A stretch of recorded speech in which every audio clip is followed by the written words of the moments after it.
Logo pela manhã, quando tudo está coberto pela geada, todas as criaturas aguardam a quebra da camada de gelo sobre a floresta para começarem o seu dia. O sol mal nasceu e já se escuta o som das gotas de gelo derretendo. Os animais que ficaram parados esperando a noite passar começam a se mover, e um dos primeiros é o mamangá.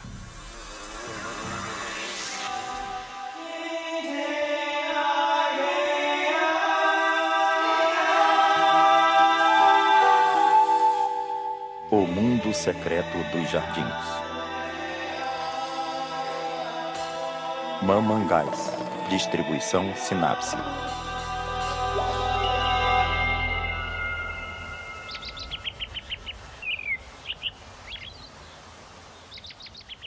O nosso jardim é um mundo em atividade. Em segredo, um mundo em formação que aos poucos ganha vida conforme vai passando o frio do inverno. E a esperada primavera leva os seres do jardim rumo à superfície.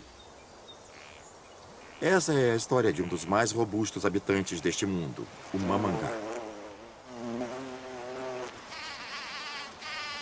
Assim que as rainhas emergem de seus abrigos de inverno, procurarão um poderoso café da manhã. Então saem para conseguir bastante néctar e acumular energia para começar a trabalhar na construção de suas próprias colônias.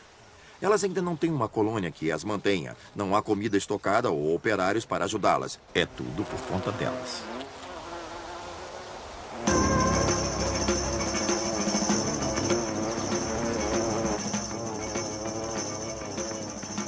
Quando as novas rainhas estão cheias de néctar, elas começam a procurar um lugar ideal para construir uma colônia.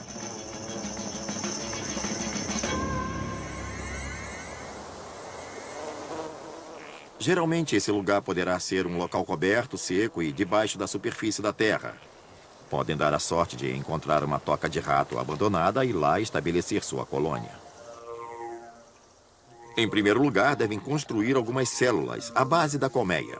Nessas células, elas depositarão todo o néctar e pólen que forem capazes de juntar e também alguns ovos.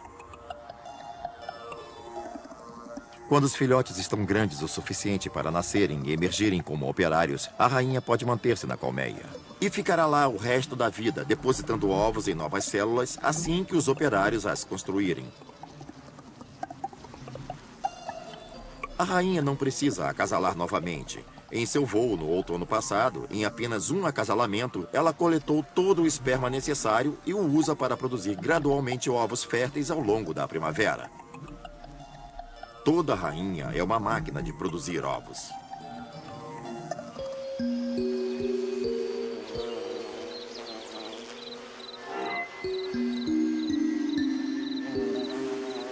Os únicos mamangás que você verá voando pelo verão são os operários à procura de alimento.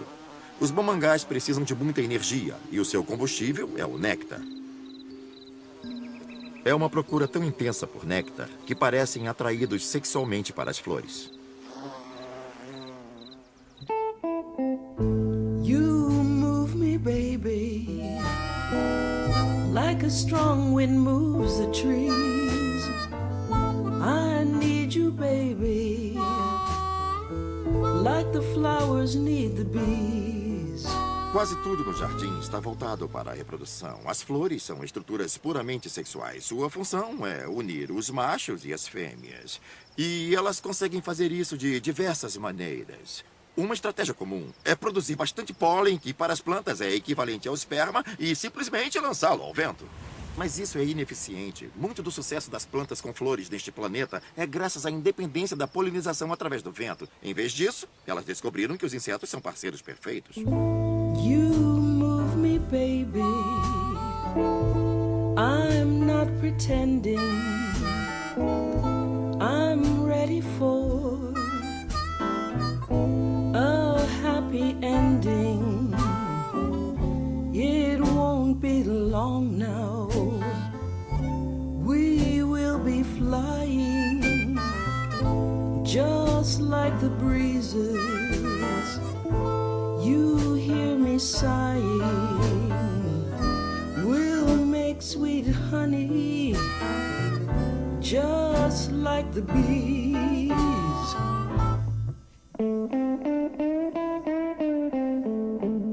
You really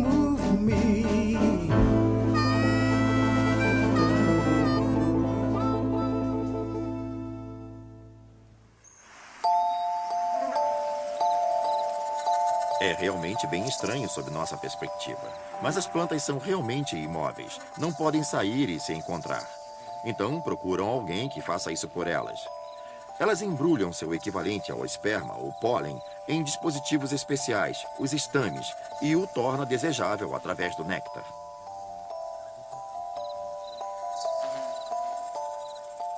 As plantas realmente usam o néctar como isca para atrair os insetos e fazê-los participar de seu acasalamento. As cores vibrantes das flores e seu formato são apenas para dizer: vem aqui me pegar, eu tenho algo para você.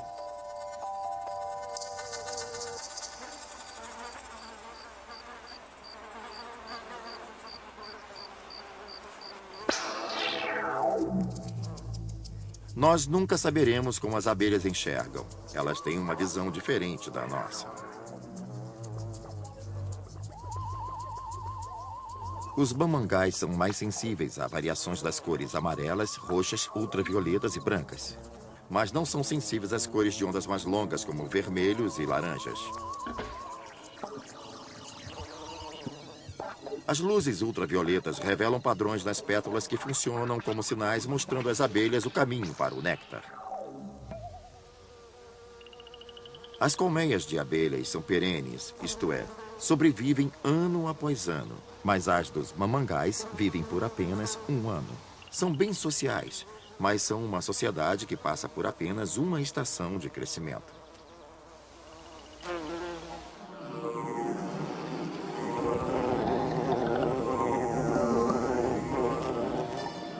Assim, as colônias de mamangais são bem pequenas, com 200 ou 300 operários junto à rainha. É uma aglomeração compacta e redonda, com uma arrumação fortuita de compartimentos com células cheias de mel, bem ao lado de células repletas de larvas ou pupas, transformando-se em adultos.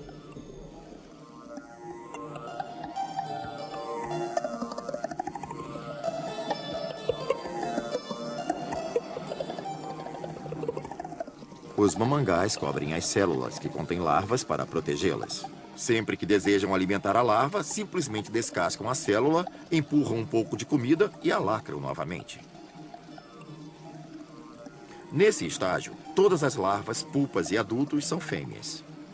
Uma colônia de mamangais é uma sociedade 100% feminina, pois os machos são completamente desnecessários até que a estação de acasalamento esteja quase acabando.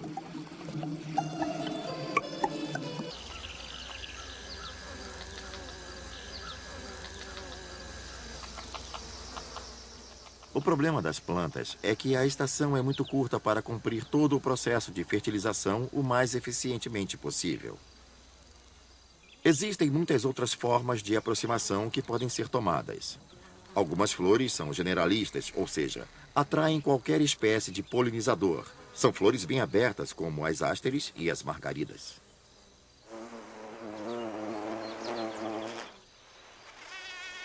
Outras plantas variam, tentando ser mais especializadas e seletivas em relação ao polinizador. E uma das primeiras escolhas são os mamangais.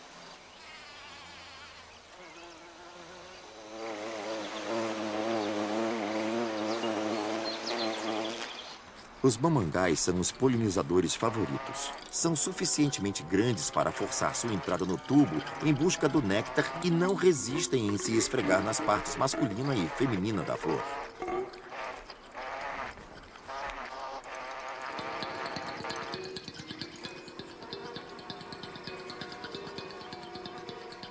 As flores são astutas. Elas manipulam as abelhas para garantir a polinização. Como as dedaleiras, que abrem suas flores mais baixas primeiro e produzem néctar para atrair as abelhas. Assim, as abelhas sempre começam a circular na base delas, escalando as flores. Os órgãos masculinos da dedaleira amadurecem nas flores de cima e se especializam na produção de pólen.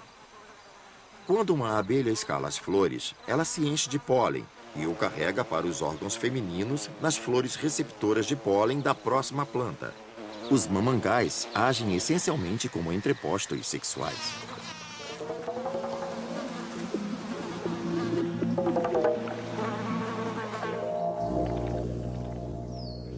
Bem no meio da temporada de florescência, há muita atividade de insetos, todos competindo entre si pela mesma limitada fonte de néctar.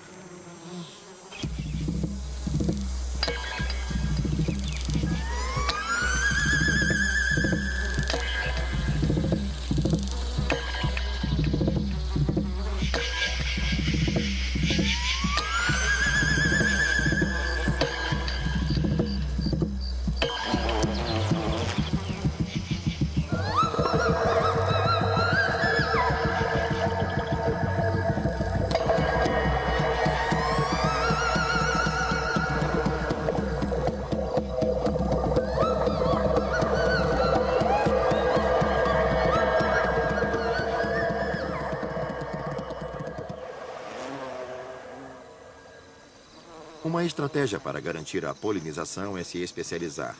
Algumas flores almejam um tipo de inseto e usam de todo o seu charme para atraí-los. Alguns relacionamentos interessantes surgiram desse sistema de trocas, como o das gencianas de frasco e os mamangais.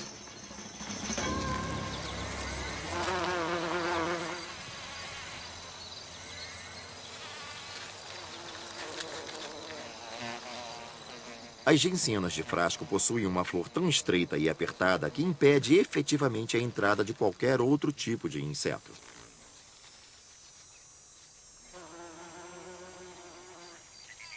Apenas os mamangais têm o poder muscular de abrir a boca da flor e forçar sua entrada para pegar o néctar. E como mais ninguém consegue entrar, há uma grande recompensa aguardando por eles lá dentro.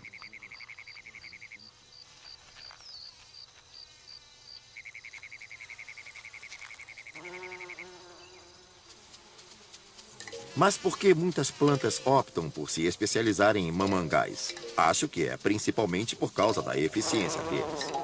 Os mamangais são os trabalhadores mais empenhados no jardim. São os primeiros a se levantar de manhã e os últimos a se recolherem à noite. Eles também possuem um grande corpo coberto de pelos, o que torna mais fácil a coleta de pólen, tornando-os grandes polinizadores. De fato, os mamangais são, em todos os aspectos, os polinizadores mais eficientes do jardim, bem melhores que as abelhas comuns.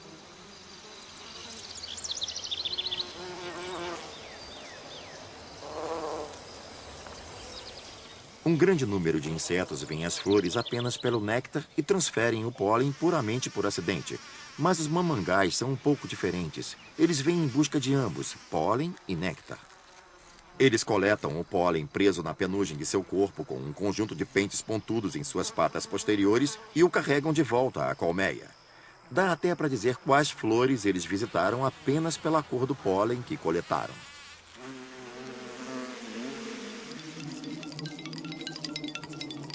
De volta à colônia, o pólen é aproveitado como uma importante fonte de alimentação.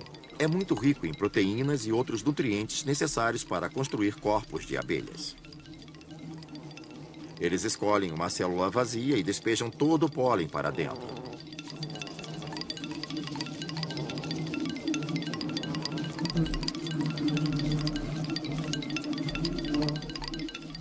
Quando se observa todas as atividades de uma colônia de insetos sociais, pode ser um pouco místico e difícil descobrir o que realmente está acontecendo. Os mamangais, evidentemente, não têm reuniões pela manhã para determinar as tarefas do dia. O que acontece é uma mudança de função de acordo com a maturidade. No início, ficam na manutenção, cuidam do lar e se livram dos detritos e das abelhas mortas. Quando crescem um pouco e melhoram sua capacidade de voo, podem fazer missões externas. Quando se tornam especialistas, alguns procurarão exclusivamente por néctar, chupando-o eficientemente com sua tromba como um canudo. Outros são especializados em pólen.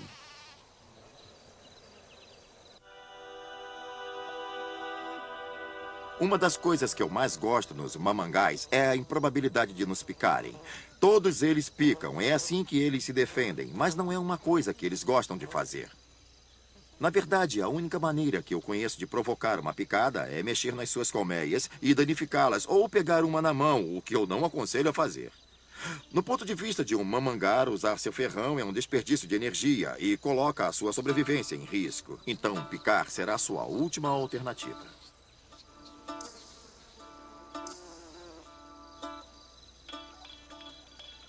Os mamangás são relativamente resistentes a predadores, mas não estão livres deles.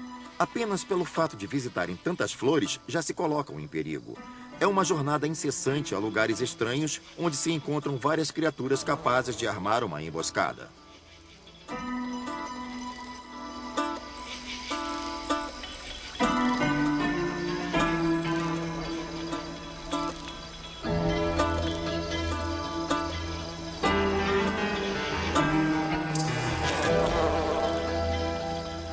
Na maioria dos casos, os mamangás são tão grandes que aranhas pequenas se controlam e não os atacam, simplesmente vão embora. Para uma aranha é importante comer, mas é mais importante evitar o perigo de morrer. Acho que um risco maior é o das aranhas fiandeiras, pois suas teias geralmente são colocadas em áreas de intenso tráfico de insetos e acidentalmente um mamangá pode acabar preso numa delas.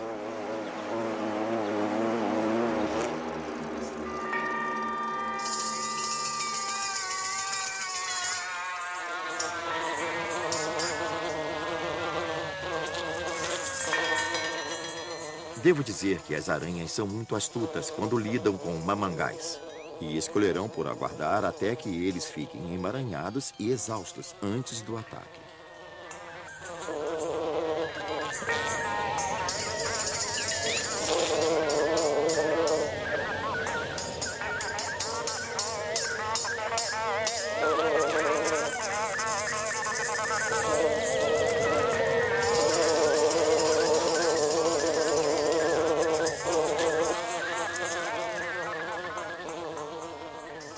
O que acontece mais frequentemente é o mamangá se libertar e sair voando.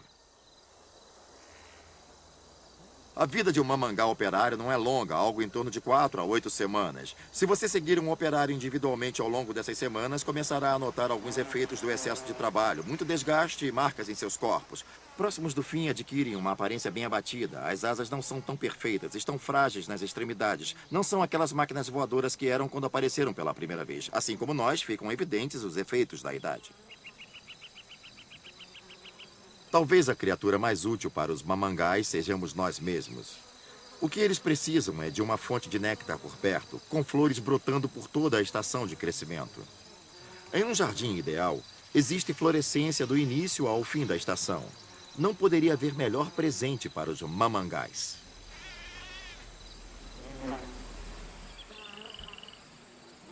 Providenciando a uma colônia de mamangá sua própria vizinhança e uma grande fonte de alimentos até o final da estação, os jardineiros permitem que eles poupem tempo e energia, que serão aplicados na produção de novas rainhas e zangões que irão emergir da colônia no outono.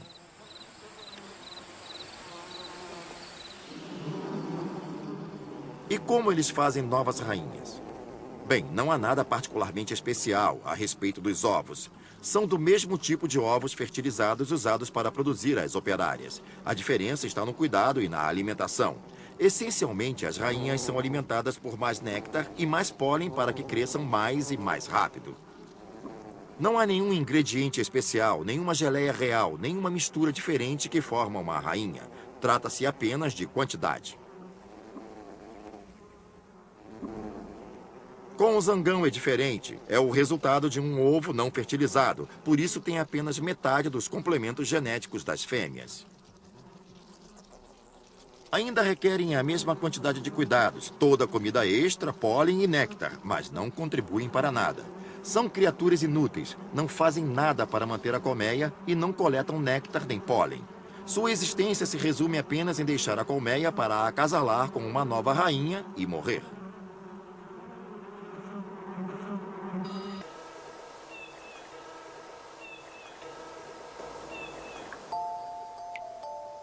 Ao final da estação, as rainhas começam a abandonar a colônia. 30 a 40 rainhas sairão da colmeia para uma missão crítica, a luta pelo acasalamento.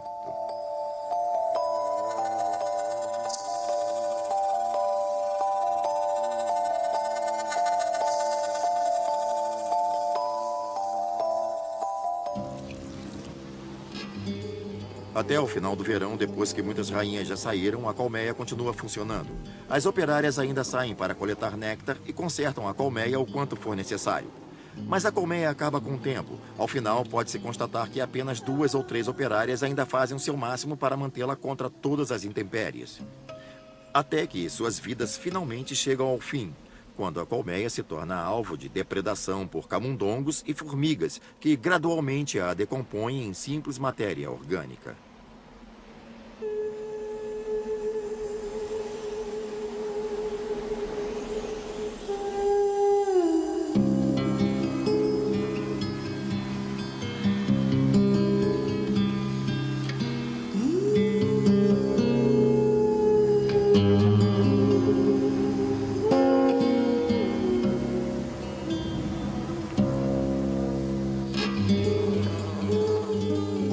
Uma vez que a rainha abandona a colmeia, ela está por conta própria, não tem mais apoio algum.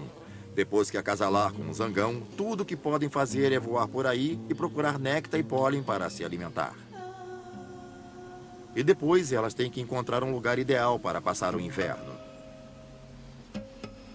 E aí está o segredo. Devem se certificar de que estarão naquele local quando o frio chegar para encerrar com suas atividades.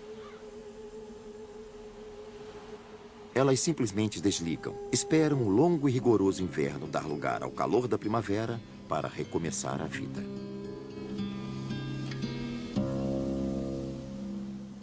Versão brasileira Alcateia.